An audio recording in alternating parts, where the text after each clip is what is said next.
আমার মতো যারা কাঁকরোল খেতে চান না তারা এইভাবে ভাজি করে নিয়ে ভর্তা করে খেতে পারেন। ভর্তা কিন্তু এরকম বানালে সেই মজা হয়।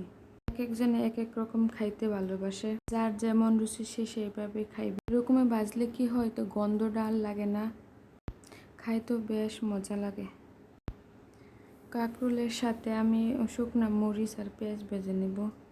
পেঁয়াজ সাথে ভেজে নিলে কি হয়, পেঁয়াজের একটা আলাদা কাঁচা গন্ধ লাগে না। পেঁয়াজ কাঁচা গন্ধ অনেক বাজে লাগে আমার কাছে, কার কাছে কেমন লাগে জানি না।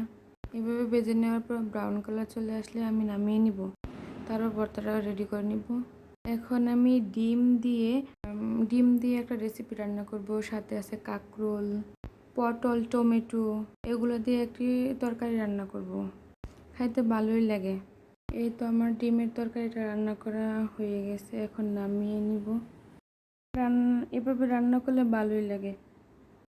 এই তো বাতাস বইছে, আবহাওয়াটা একটু খারাপ করে ফেলছে, মানুষের জীবনে স্বস্তি নেমে আসলো। কি বাতাস বইছে, বাতাসে মনে হয় কলিজাটা ঠান্ডা হয়ে গেল। উত্তপ্ত করে মানুষের যে কি বাজে একটা অবস্থা হয়েছিল, মানুষ চলাফেরা করতে পারে না, মানুষ কাজ করতে পারে না এই রোদ্রে। আল্লাহ পাকের রহমত বলে কথা, আল্লাহ পাক চাইলে কি না করতে পারে। বাতাস আসার কারণে আমার মনে হয় পরিবেশটাই ঠান্ডা হয়ে গেল। বাসার বাড়িতে থাকলে মনে হয় ঘরগুলা রৌদ্রের তাপে ওভেন হয়ে যায়। যাই হোক, আল্লাহ চাইলে সবই পারে। এরপর বাতাসের পরে একটু বৃষ্টি হয়েছিল এদিকে। আপনারা কি কিছু দেখতে পারছেন? গাছে কত কাঁঠাল।